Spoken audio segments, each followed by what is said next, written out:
All right, good morning, guys. Sean here with Blue Ridge Silverhound, bringing you the latest edition of the Monday Market Report.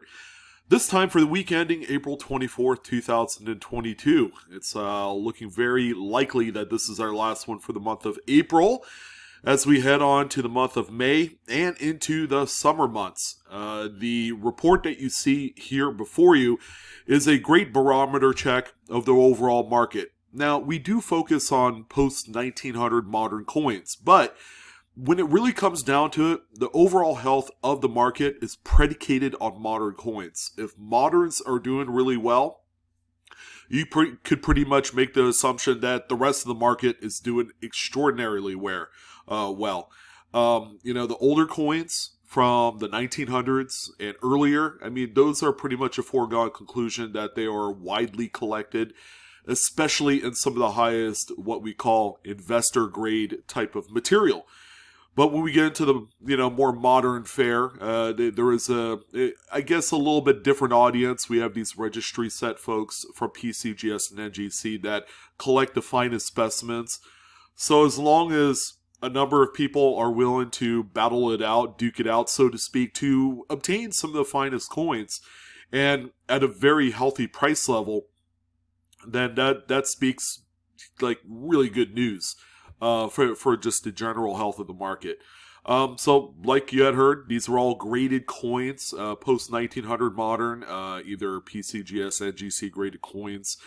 This week we have great collections, and coming up here in about 10 days, we have the Central States Numismatic Show, of course hosted by Heritage Auctions, which we might cover a little bit of the auction sales from that. A lot of really nice marquee pieces.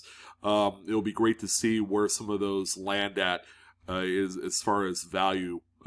It should be exciting if you're looking to get into a really nice high-end piece for your collection. Look no further. Go ahead and check those guys out. If you're attending the show, like every year, it's in Schaumburg, Illinois. You guys know where it's at. One of the biggest shows every year. It comes here first week of May, I believe. So without further ado, let's go ahead and check out some of the finest great collection pieces to have sold this week. A lot of good stuff, including one of my favorites. And we're going to start off, this one's a favorite of mine too. I've never successfully cherry-picked an example of the 1983 double to die reverse. You can just see how incredibly dramatic the doubling is on the reverse of the coin. Make no mistake about it, these coins have been getting scooped up at a, much faster pace than it used to 2 years ago. And because of that, we're seeing a little bit of a tightening of supply of some really nice pieces. Anything mid-state 65 and up getting scooped up, and we're seeing the prices continually and gradually go up with that as well. So with the desirability, these things are going to get out of reach, and with good reason. This is one of those modern variety keys that we all strive to either cherry pick right out of bankrolls or BU rolls, or simply obtaining one at a reasonable value. Now, this one right here is a really nice mid-state 67 red. It's also CAC backed as well. You can see the little green sticker there as well. Not the finest grade, of course, of this coin, but if you're looking for one that's going to stimulate and enhance the value over time, this one is for you. This one ended up selling for $1,427.62. Just a pleasing overall example. Now, of course, we don't talk about this coin that often because they are sold quite extensively week in and week out. But when you get to much nicer quality eye appeal type pieces, say for instance this mid-state 64 red, it just really makes the double the die pop on a 55 like this one. This is of course one of the modern rarities that we look to own one day. The entrants on these coins are still around 1,000 to 1,500 for like an XF coin, and then they go up from there depending on how wacky you want to get for the grade. 64, of course, once you cross that threshold, whether you're in brown, red brown, or full brown, we're talking like a big deal here. But this is a full red that ended up selling for $8,043. and 75 cents. Not too shabby. It is showing little smears of staining or carbon spotting, which, it's the imperfect coin, and that's the primary reason it didn't grade a lot higher than that.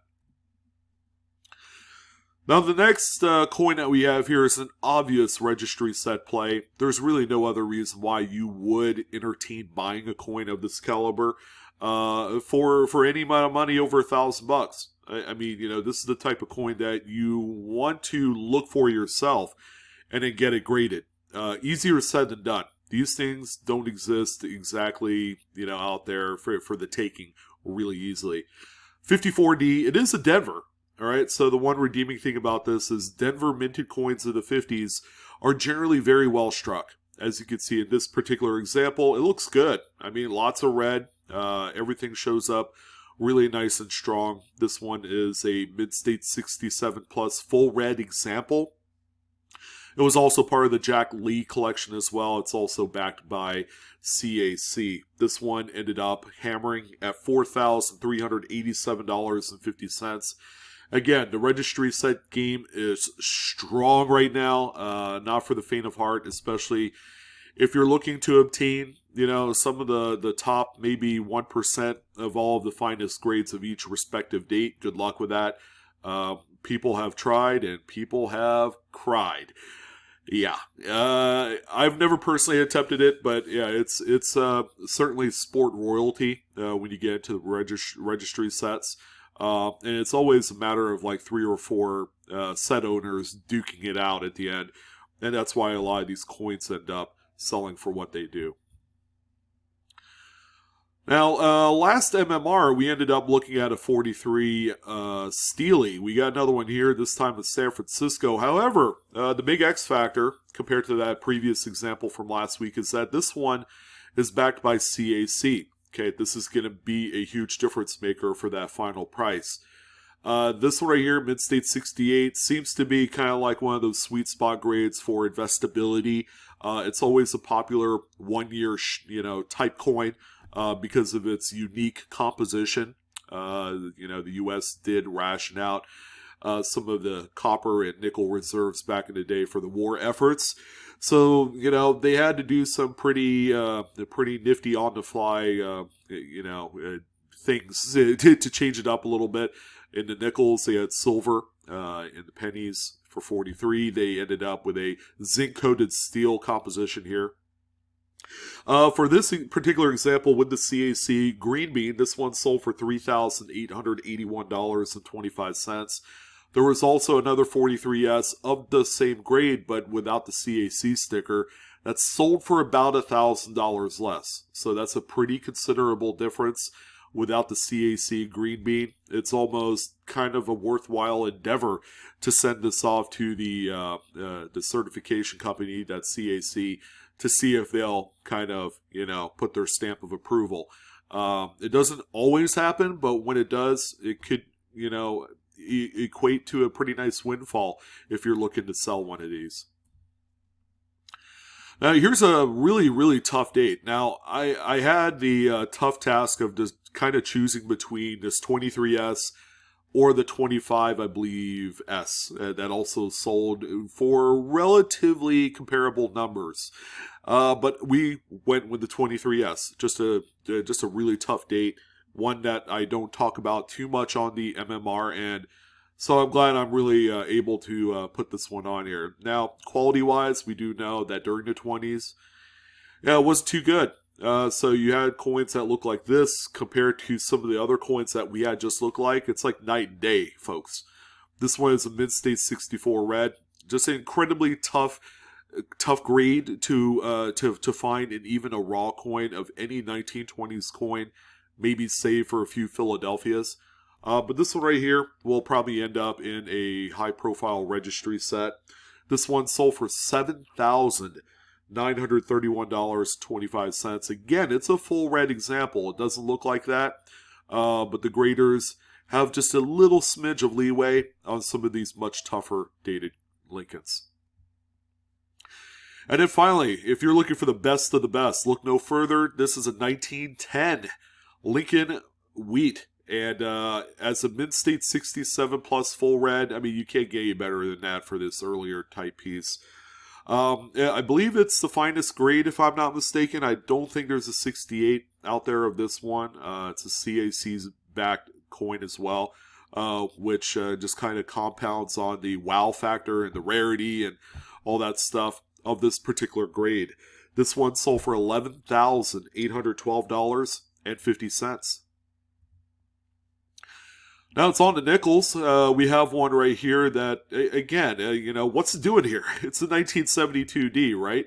But again, just like any other, I guess, series, Lincoln cents and quarters and all that, these are all very widely collected as a registry set. Again, do not intend on investing on anything like this. You will be disappointed over the long haul, especially if more Mint State 67 full steppers come out of the woodwork. All it takes is that one submitter to submit like 40 of these things, and maybe 5 of them come back as full steps.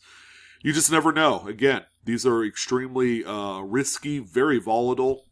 Just leave them for the registry set crowd, and they will take care of these. And the reason why I'm like kind of hyping it a little bit on the 72D is the final sale price. You're never going to believe this. $3,235.50 is what this one sold for. And again, if you were to ask me, is it worth it? Heck no, it's not worth it. It doesn't matter if it's full steps. Doesn't matter if there's a rough cut diamond embedded into the middle of the coin. Forget about it. It's just, this is me throwing out kind of like my personal take on these, whether you want to agree with it or not. It's just, man, $3,000 is not something you should spend on a 72D Jefferson. That's my 2 cents. Again, I'm more of a realist in numismatics. I'm more into typeset collecting than I am the registry sets. And the same goes for this one, 54. Now you're going to notice, compared to the previous coin, that these things are generally not very well struck. You could say the same about any other 50s Jefferson, and you could throw in Denver's, San Francisco's. They all look pretty bad. They tend to have deteriorated dies. In this particular case, you don't even see the initials. Good old Felix right here, not getting any love.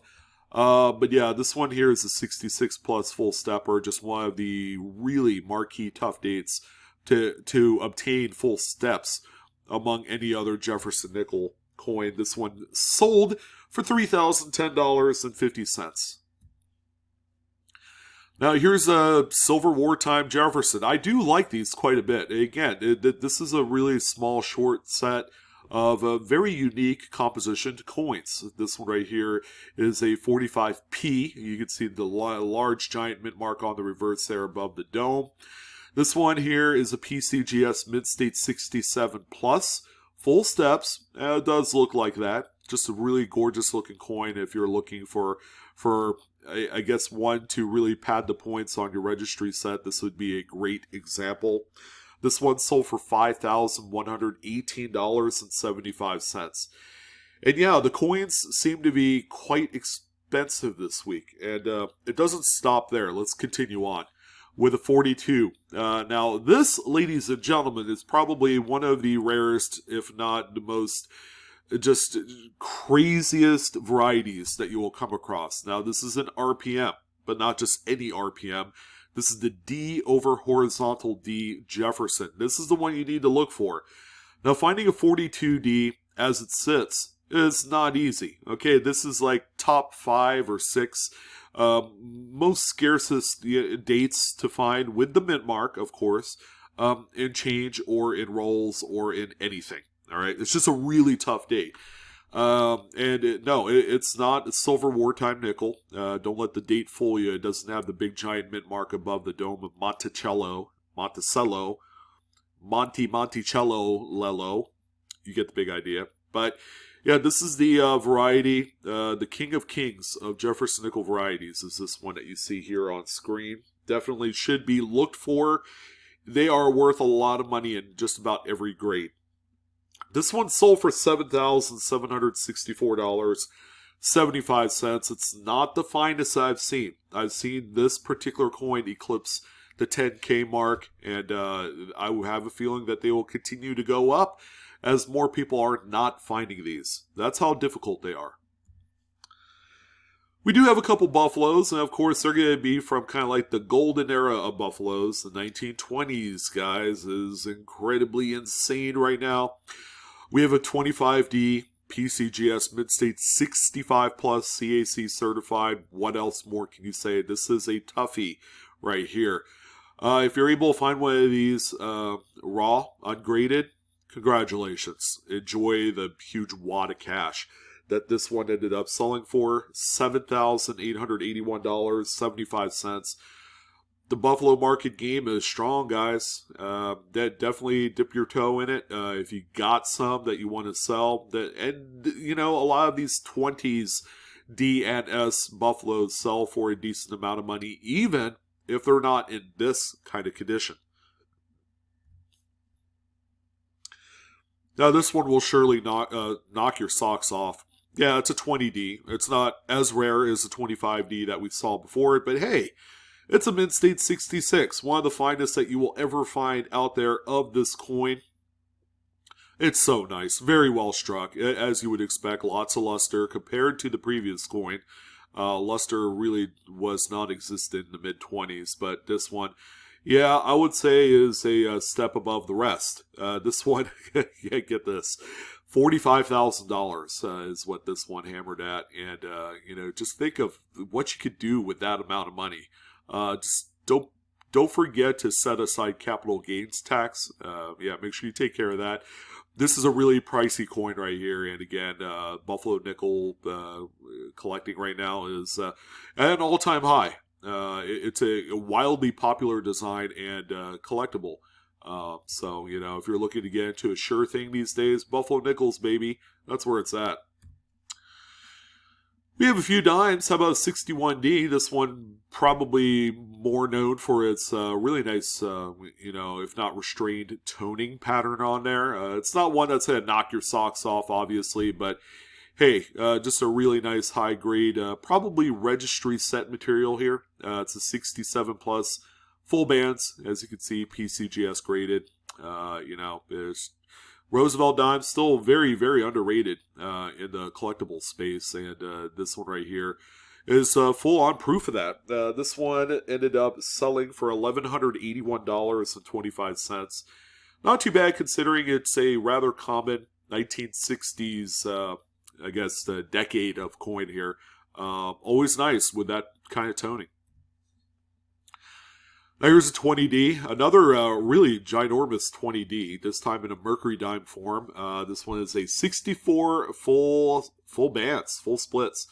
However, this one, ladies and gentlemen, has the distinction of having a gold CAC sticker. So it's got a gold CAC sticker. It doesn't look gold, but yeah, there it is right there.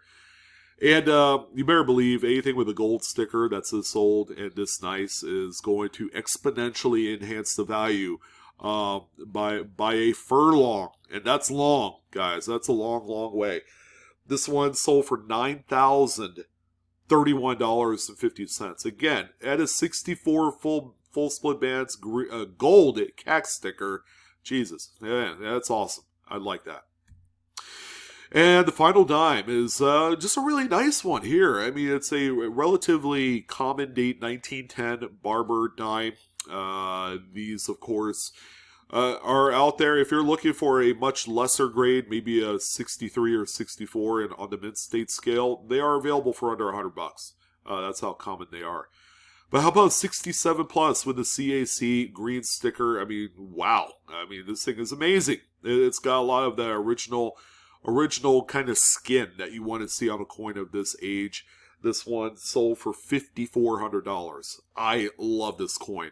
But yeah, I mean, you got to get into quarters to really, really appreciate the beauty of what we have here. How about 32S? Now, I don't talk about 32Ds and S's. They're kind of like the marquee key dates of the Washington Quarter Series. Okay, yeah, we don't talk about them, but when one comes up that's worth mentioning, like this 32S, that ended up grading as a PCGS Mid-State 65 plus, wowzers. I love it. I love it, and obviously this is a registry set beast of a coin right here, CAC certified.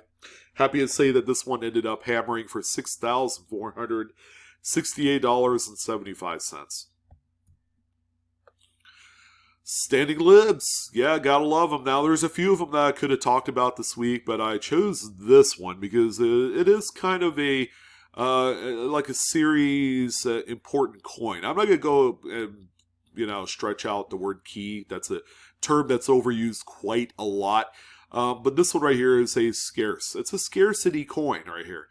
Mid-state 67 plus. Notice that it does not say full head. Some of these particular dates don't necessarily need the full head designation. I would say 26S is another one, 27S.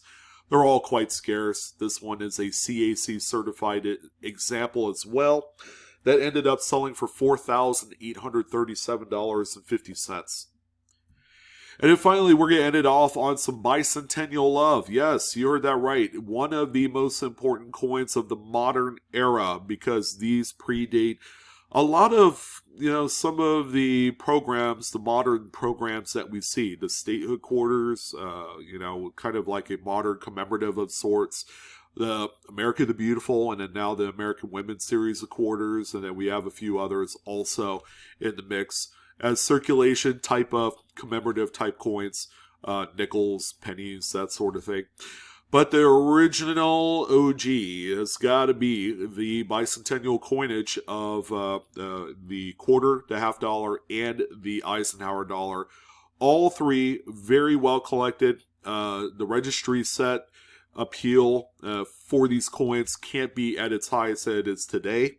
So when a mid-state 67 come across the auction block, while not at first glance it doesn't seem like an impressive grade, but you gotta consider the size of the coin. These things are like literal bullseyes for bag marks and other sorts of weird other nicks and ticks on there.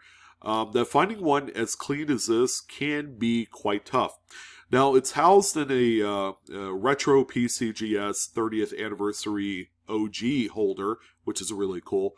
This is something that was available a few years ago. I don't think they could do this for you now.